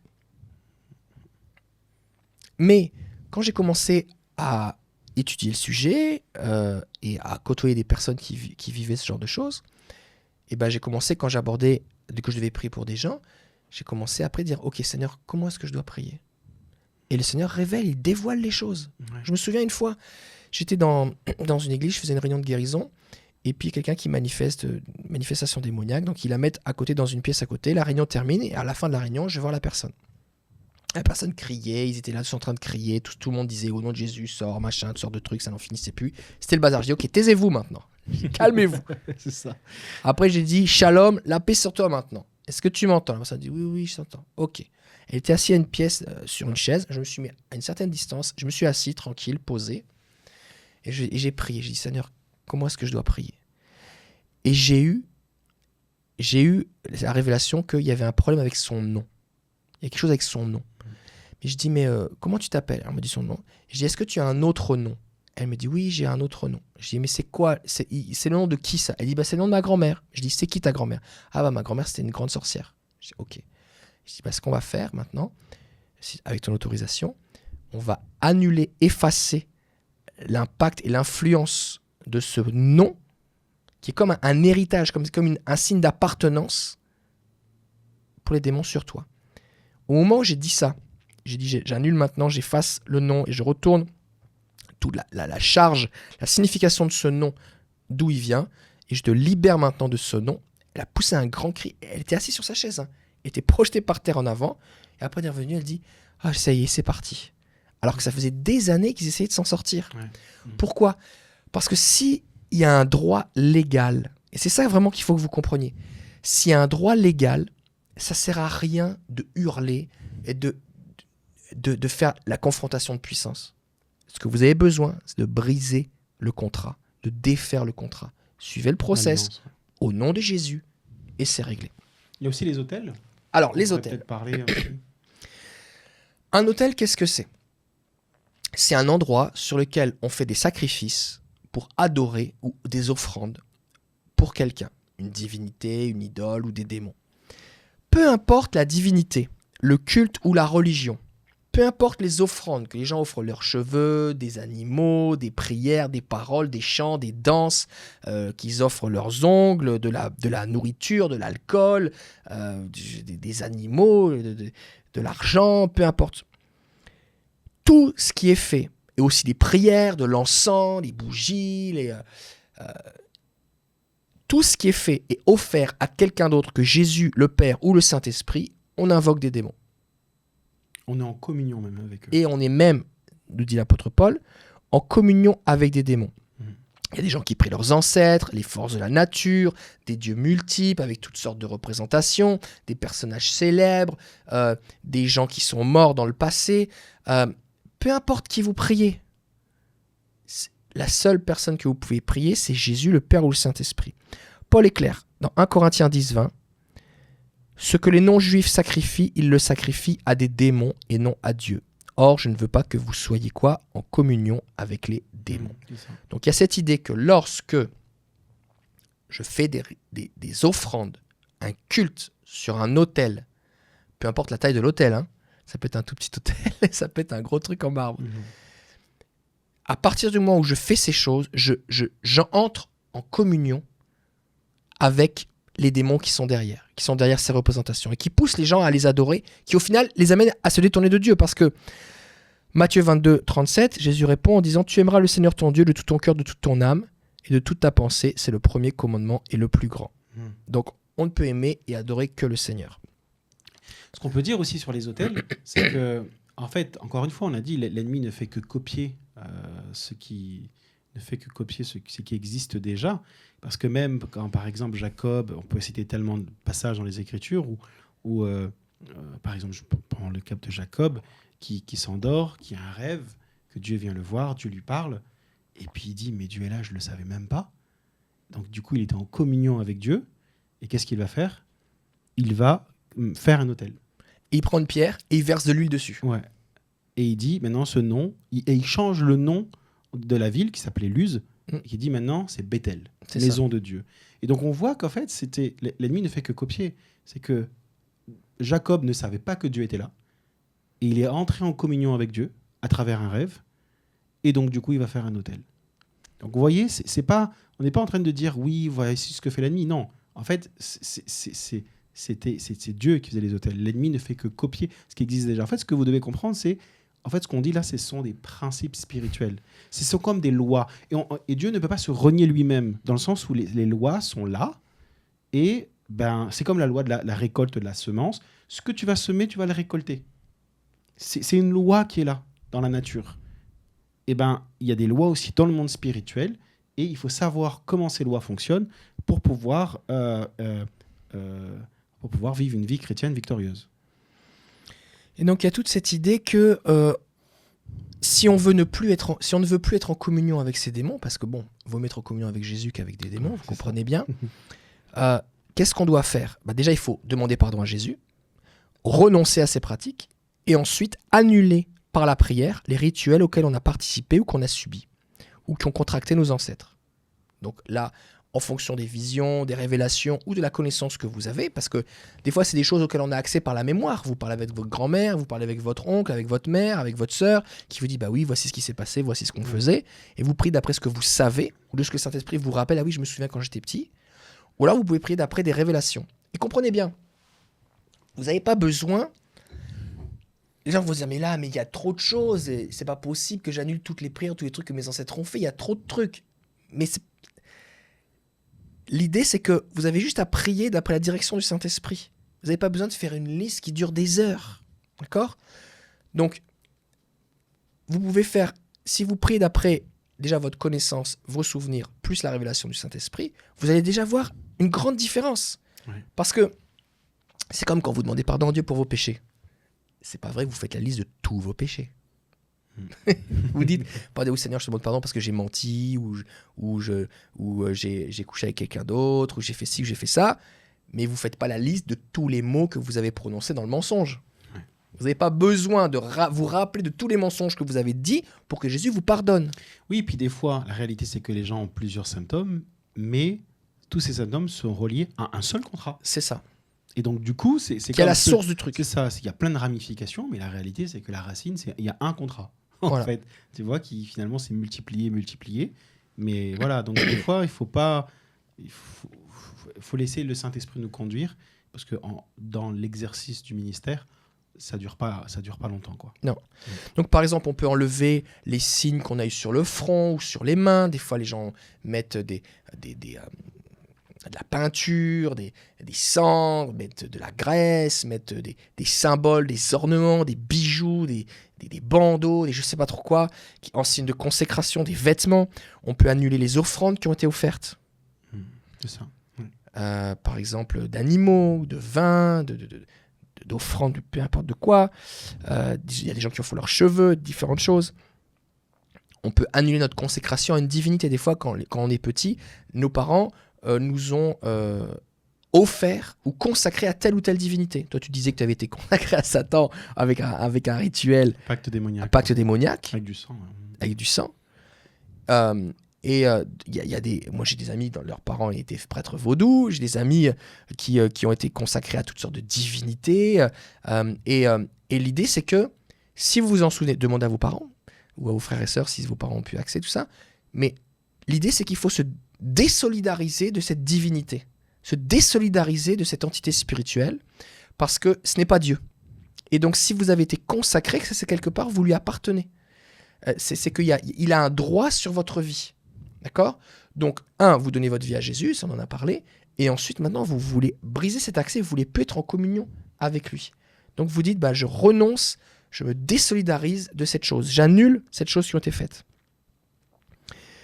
Ouais, il y a aussi, on aura un jour, on parlera de ça aussi, hein, mais il y a peut-être certains des objets qui peuvent être spirituellement chargés d'un point de vue démoniaque. Ça peut être des médailles, des bracelets, des vêtements. Voilà, et là aussi, c'est des choses aussi à se séparer. D'accord ? Alors, encore une fois, on fait attention dans le sens où si par exemple... vous êtes chrétien ou chrétienne, et que votre conjointe ne l'est pas et que c'est un objet qui appartient aux deux, voilà, si vous ne pouvez pas l'enlever, vous pouvez tout simplement annuler spirituellement l'effet de la chose, d'accord ? Parce que le but, c'est pas de créer après des problèmes dans le couple, où voilà, c'est important de dire, ok, si je peux pas le faire, si je peux pas le jeter, si je peux pas m'en séparer, alors j'annule son effet. C'est ça, parce que c'est vraiment ça la portée, l'idée. L'idée, c'est la portée, elle est spirituelle. Par exemple, on parle des repas. Imaginons, quand vous avez vécu une initiation dans un rituel, une coutume, je sais pas quoi, on vous a dit c'est du folklore, tout ça, mais en fait, c'était purement spirituel. On vous a fait boire ou manger un truc. Mais le truc, vous l'avez digéré, vous l'avez éliminé depuis longtemps. Comment vous pouvez pas le faire sortir ? Vous pouvez juste annuler par la prière son effet. Je me souviens une fois, j'étais parti en voyage au Mexique. Et on a visité un village maya, il y avait un tour opérateur, c'était un voyage de groupe. Ouais, et là, ils nous disent, là, on visite le village maya, comment les gens faisaient les galettes de maïs, tout ça, les huttes et compagnie. Et on dit, on va rentrer dans la hutte du chaman. Alors, on rentre, ok, une grande hutte, tout ça. Et puis, t'as un type qui arrive et qui commence à parler dans je sais pas quelle langue, la langue en maya. Et il commence à parler. Et l'interprète, il dit, il va vous faire maintenant une cérémonie de purification. Alors il dit levez-vous, mettez vos mains comme ça. Et le gars arrive avec un espèce de pot, avec une espèce de fumée qui sortait, avec une espèce de... comme un peu des plantes, là, tu sais. Ouais. Et il voulait asperger les gens avec. Une cérémonie de purification. Et là, après, t'as un enfant de, je sais pas, il y avait 7-8 ans, qui arrive en dansant avec un crâne de chèvre, avec des clochettes autour de ses pieds, avec un crâne de chèvre, et qui mettait le crâne de chèvre sur la tête des gens. Et pendant ce temps-là, l'autre, le vieux, là, le chaman, il faisait et le guide, il dit oui, c'est bon pour tout, ça va vous aider, ça va vous faire du bien, ça va vous purifier. Avec ma femme, on est sorti de là direct, tu vois. On a attendu dehors. Et les gens, ce qu'ils savent pas, c'est que quand ils rentrent quelques jours plus tard chez eux, ils comprennent pas pourquoi ils commencent à avoir un état dépressif, ils ont mal partout, ils font des cauchemars, ils divorcent, leur fils se suicide, tout ça, parce ils étaient complètement ignorants. Ils pensaient que c'était un truc folklorique. Ils disent bah oui, on va faire ça, c'est rigolo, c'est le fun, tout ça. Non, pas du tout. T'es en train de participer sans le savoir, parce que le diable est un menteur. T'es en train de participer sans savoir à une cérémonie spirituelle, mais t'es pas au courant. T'es pas au courant. Donc si vous avez ce genre de souvenirs, peut-être des fois les gens c'est ça, c'est anodin. Ils étaient oh bah oui, je me souviens, j'ai participé à un truc, je suis allé voir mes voisins qui sont dans tel culte, dans telle cérémonie, c'était sympa, il y avait de la viande, j'ai mangé avec eux et tout. Et depuis par contre ça va mal. Et les gens font pas le lien. Et là maintenant vous êtes en train de faire le lien, vous dites ah ok, parce que le Saint-Esprit va vous révéler des choses. C'est ça. Dites, ah oui c'est vrai, il y a tel truc. Ouais. Donc c'est important de demander vraiment au Saint-Esprit vous inspirer. Philippiens 3.3, c'est en effet les vrais circoncis. Parce qu'on a parlé tout à l'heure de la circoncision. Oui. Les vrais circoncis, c'est nous qui rendons notre culte à Dieu par l'Esprit de Dieu, qui plaçons notre fierté en Jésus-Christ et qui ne mettons pas notre confiance dans notre condition. Donc c'est vraiment important. Et c'est important de vous réaliser aussi que, comme le diable est un menteur, il peut utiliser des choses qui sont soit anodines, et qui semblent toutes simples, comme par exemple un bain. Ah bah oui, je me souviens, on m'a lavé avec de l'eau quand j'étais petit. Ouais, mais peut-être c'était un bain initiatique. Je suis pas en train de dire qu'à chaque fois que tu prends ta douche, tu prends un démon. C'est pas du tout ça ce que je dis. Hein. Mais il y a des cérémonies qui imitent le baptême chrétien. Il y a des gens qui pratiquent l'occultisme et qui utilisent des symboles chrétiens. Vous allez chez certains voyants, chez certains médiums, tout ça, ils vont avoir tous les signes astrologiques, ils vont avoir tous les symboles de toutes les divinités, toutes les religions, ils vont aussi avoir un crucifix, une statue de la Vierge, les saints machins, et ils vont dire Jésus, ils vont appeler Bouddha, ils vont appeler tout le monde. Ils vont dire oui, la lumière, les êtres de lumière, les guides, les anges, ils invoquent tout le monde. Et là, ils vous font une sauce, un mélange, et là, pour essayer de faire croire aux gens que c'est divin, alors que ça ne l'est pas du tout. Et des fois, il y a des personnes qui ont chez elles des symboles qui peuvent même sembler être des symboles chrétiens et qui, en fait, parce qu'ils sont l'objet de superstitions ou parce qu'ils ont été chargés au travers de pratiques de sorcellerie, ils peuvent être chargés négativement. Donc, c'est pour ça qu'il faut demander au Saint-Esprit. Vous ne pouvez pas juste vous fier aux apparences. Vous ne pouvez pas juste vous fier à votre intelligence. Vous pouvez avoir un objet qui semble anodin comme une pierre, un bol, un vêtement, et qui, en fait, est un problème. Rappelez-vous quand même que, par exemple, l'apôtre Paul, il prenait des mouchoirs. En fait, c'était pas des mouchoirs où on se mouche, hein, c'était comme des bandeaux comme des serre-têtes. Autour de la tête par rapport à la chaleur. Et quand il prêchait, sa transpiration était quand même... c'était imbibé de sa transpiration. Quand il travaillait aussi. Quand il travaillait. Et on le découpait. Et ces bandeaux-là guérissaient les malades et les démons s'enfuyaient, quoi. Les démons étaient chassés. Et c'est fou parce que le chiffon n'allait pas proclamer dans le nom de Jésus. Il ne parlait pas, ce chiffon. Vous comprenez ce que je veux dire ? Donc, nous, on sait que pour guérir les malades, on doit proclamer la guérison. Mais là, un objet, ce mouchoir, était rempli de la présence de Dieu, la puissance de Dieu, guérissait les malades, chassait les démons. Il y a même une fois où on avait mis un corps, quelqu'un qui était mort, on l'avait creusé la tombe, et je crois qu'il y avait les ossements d'Élisée. Oui, tout à fait. On a jeté la personne qui était morte dans le tombeau d'Élisée. Et ce mort a touché les os d'Élisée, mais il y avait encore l'onction de Dieu sur les os d'Élisée. Et cette personne a été ressuscitée. Et est partie en courant. Et donc, c'est là où on se dit, OK, on voit dans la Bible, parce que c'est bien d'apporter aussi une base biblique sur ce qu'on est en train de dire, c'est qu'on en parlera aussi. Mais là, comme on est dans ce jour, on en reparlera avec plus de détails, mais on voit qu'un objet peut être chargé spirituellement. Et donc, s'il peut contenir une onction divine, vu que c'est un principe créateur qui a été créé par Dieu, il peut y avoir quelque chose de spirituel attaché à un objet. Ce sont des lois spirituelles. Et donc, si c'est quelque chose de divin, il peut aussi avoir quelque chose de diabolique qui peut aussi s'attacher à un objet. Et donc c'est pour ça qu'on vous dit faites attention à des objets, demandez au Saint-Esprit parce que c'est biblique. Alors là, vous dites, mais là, moi, je savais pas tout ça. Et là, certains, là, vous êtes... Là, ça met vraiment une lumière sur ce que vous savez. Vous dites, ok, c'est ça. Et vous faites des liens. Vous dites, ah oui, il y a ça, ah bah oui, il y a ça. Et vous savez comment prier. Il y en a d'autres, vous dites, bon, alors là, moi, ça me parle pas du tout. Bah, déjà, si dans votre famille, il n'y a pas eu tous ces rituels-là, et bah tant mieux. Tant mieux. Ça vous fait ça en moins. D'accord? Parce qu'on a bien dit, hein, on n'a pas dit que tout le monde avait des démons, on n'a pas dit que vous allez forcément vivre une délivrance chacun des jours. Tout ne va pas forcément vous concerner. D'accord? Cela dit, il est possible aussi que vous ne sachiez pas du tout à quoi ça s'applique dans votre vie et que pourtant, vous en ayez besoin. Et là, j'aimerais vous dire la puissance de l'Esprit de Dieu. C'est ce qu'on voit dans Ézéchiel chapitre 8. C'est qu'en fait, Ézéchiel est transporté dans le temple de Dieu à Jérusalem, en esprit. Il est chez lui, en train de parler avec les anciens d'Israël, et Dieu le transporte en esprit. Alors, je ne sais pas si c'est une extase, ça ne dit pas que son corps part, donc c'est juste en esprit. Et Dieu lui révèle les choses qui sont cachées dans le temple, qui était le temple de Dieu, inauguré par Salomon, là où il avait la gloire pesante de Dieu, tout ça.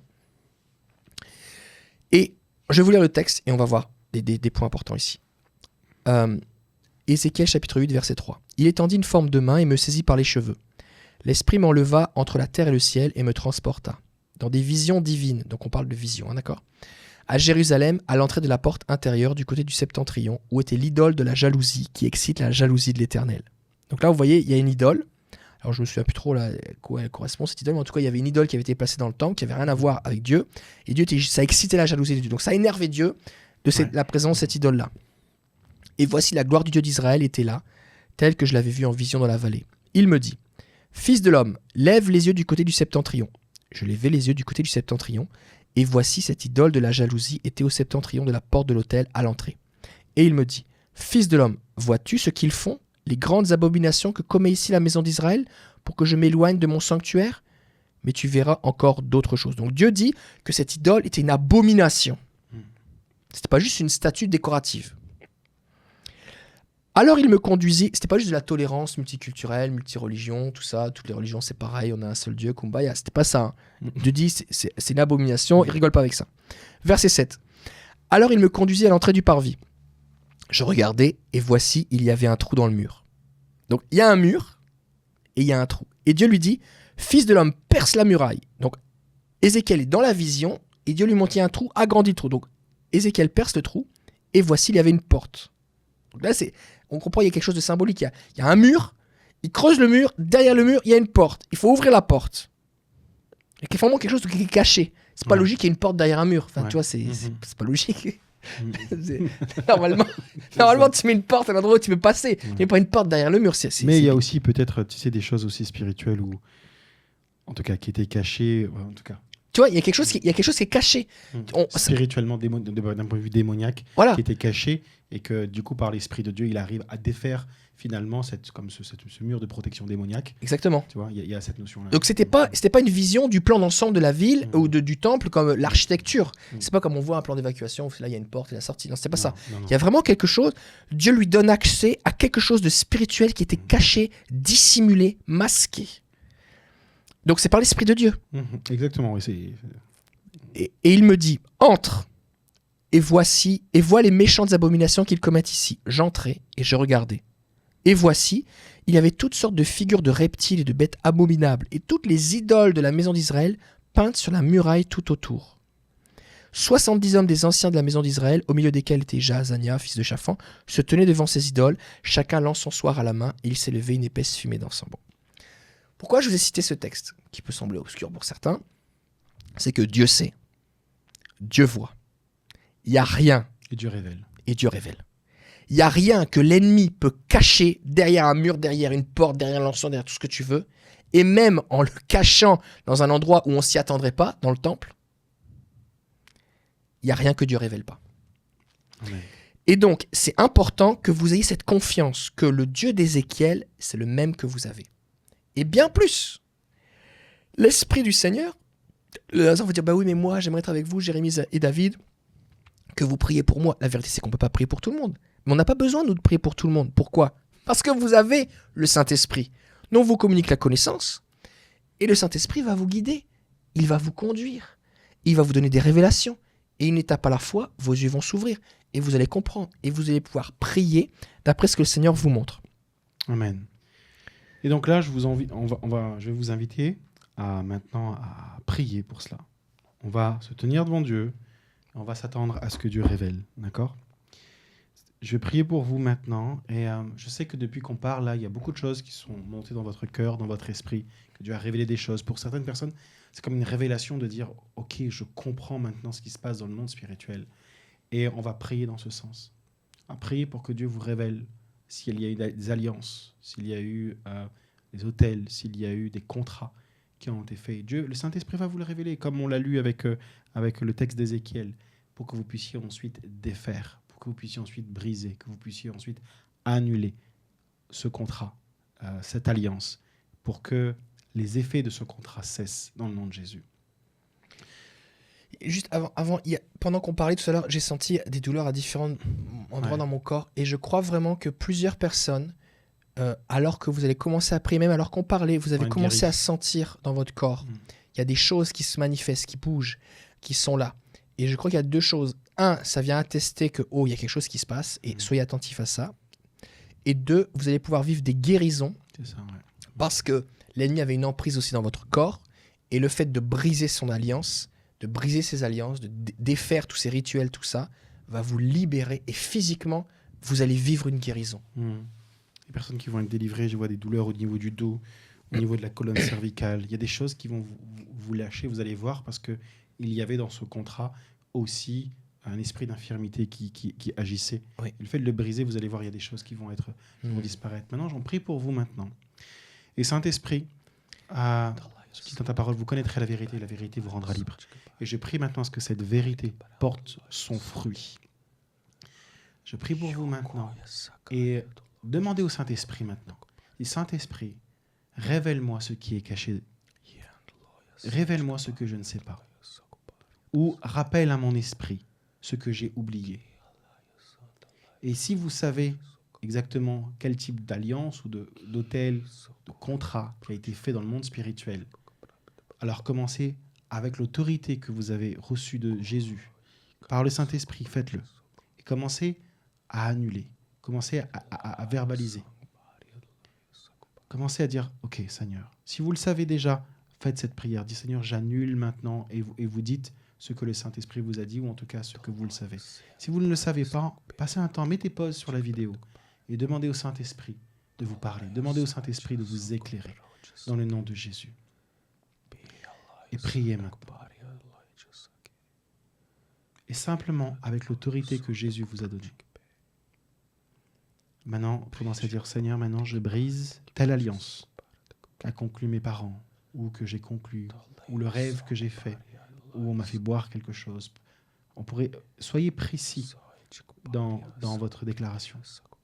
Pas besoin de rentrer dans les détails de l'alliance, pas besoin de rentrer dans les détails de chaque aspect légal, mais de dire, Seigneur, tu vois ce contrat, tu vois cette alliance, tu vois cet autel, tu vois ce sacrifice, tu vois ce qui a été fait.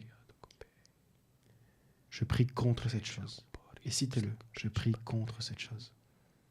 Et j'annule. J'annule ce contrat ainsi que ses effets. J'annule maintenant ses alliances et ses effets. J'annule maintenant les autels et ses effets sur ma vie. Dans le nom de Jésus. Et j'ordonne à ce que tous les termes de ce contrat cessent immédiatement sur ma vie, dans le nom de Jésus. Vous pouvez dire, je me détache maintenant spirituellement de telle personne. Si vous voyez que vous avez conclu une alliance, quelque chose avec une personne, que ce soit dans votre famille, une personne que vous connaissez ou autre, en disant, je me détache maintenant spirituellement aussi de cette personne, afin qu'il n'y ait plus un accès, cette personne n'ait plus un accès spirituel à ma vie, dans le nom de Jésus.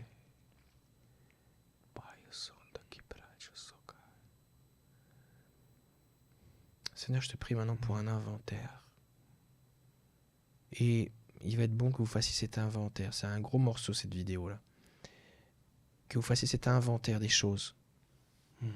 Du côté de votre papa, de votre maman, ce que vous avez vécu, ce que vous vous souvenez. La prière, le Seigneur va vous révéler les choses. Vous écrivez. Et ensuite, vous priez spécifiquement pour les choses.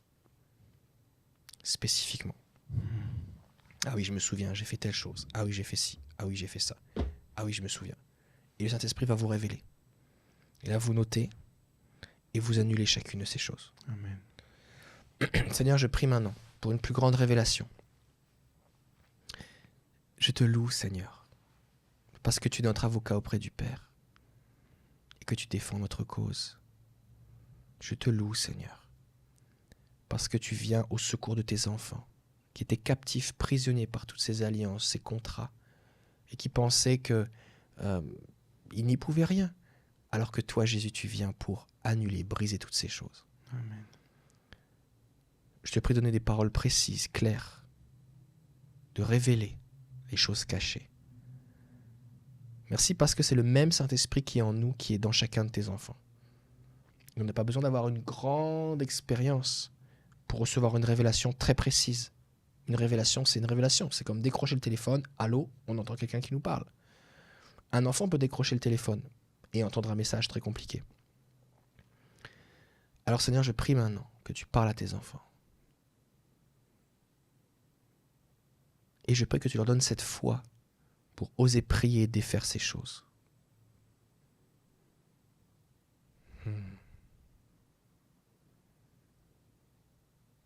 Je vois comme des feuilles qui sont déchirées, qui tombent par terre. Comme des contrats qui sont brisés, qui sont déchirés, qui tombent par terre. Alors que vous priez, le Seigneur est en train d'agir. Comprenez ? Autant quand on fait un live de guérison, on prie pour les malades, on peut prier pour tous les gens qui ont une hernie discale, tous les gens qui ont mal aux yeux, tout ça. Mais là, on ne peut pas prier spécifiquement pour chacun des contrats, chacune des alliances. C'est pas possible. Alors on prie maintenant, Saint-Esprit, que tu viennes appliquer le triomphe de Jésus dans leur vie. On prie que tu révèles les choses cachées. Et que par l'autorité du nom de Jésus que tu as donné à tes enfants, ils puissent simplement par la prière défaire ces choses. Nous les bénissons, Seigneur. Nous les bénissons. Te rendons grâce parce que, comme l'a dit Jérémie tout à l'heure dans Ésaïe 54, tu nous as donné l'autorité pour condamner ces choses, à venir en justice et briser ces choses au nom de Jésus.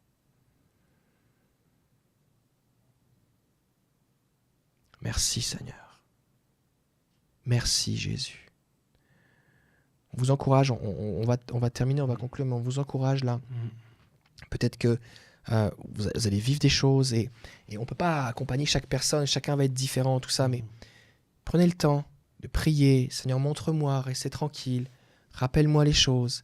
Et c'est quelque chose, un processus qui peut s'étaler sur plusieurs jours, où vous allez avoir des bribes d'informations, vous allez rappeler une amie, une tante. Et mais qu'est-ce qui s'était passé? Je me souviens plus.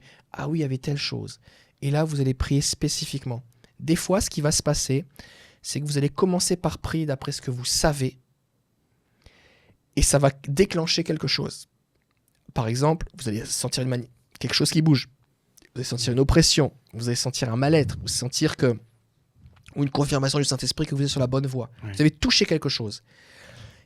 Un peu comme Ézéchiel, là. Il y a un trou dans le mur. Il ouvre, agrandit le trou, derrière une porte, et il a accès à quelque chose. Oui. Et donc, c'est très fort ce que tu as dit, Jérémie, là. Je crois, et je l'ai déjà vécu plusieurs fois, et beaucoup de personnes que je connais qui font de la délivrance à ce niveau-là vivent ça aussi. C'est-à-dire que tu commences avec un petit peu d'informations et tu y vas par la foi avec ce que tu as.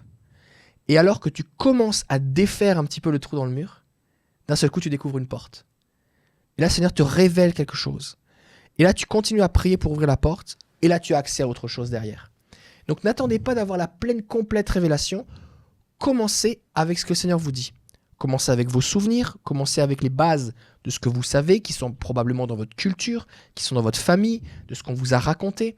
Et ensuite de ça, allez de l'avant comme ça, et le Seigneur va révéler des choses. Oui, c'est ça.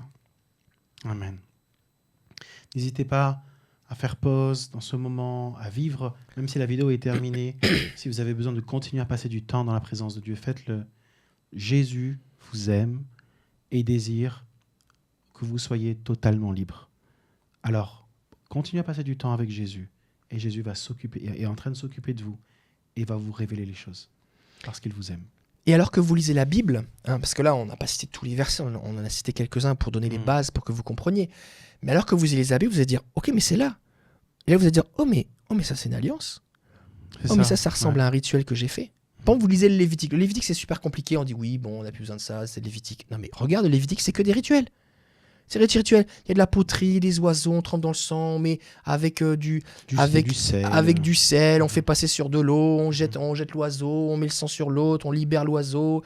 Après, on met de l'eau vive, on met sur les mains, on prononce des trucs. Il y a des tas de rituels dans la Bible qui sont là, on fait boire des choses. À un moment, il y a un rituel avec une femme, on lui fait boire de l'eau, et puis si, suivant qu'elle a couché ou pas couché avec quelqu'un, un homme qui n'est pas son mari, son ventre va gonfler, elle prononce une malédiction contre elle, et on lui fait boire des trucs, et machin.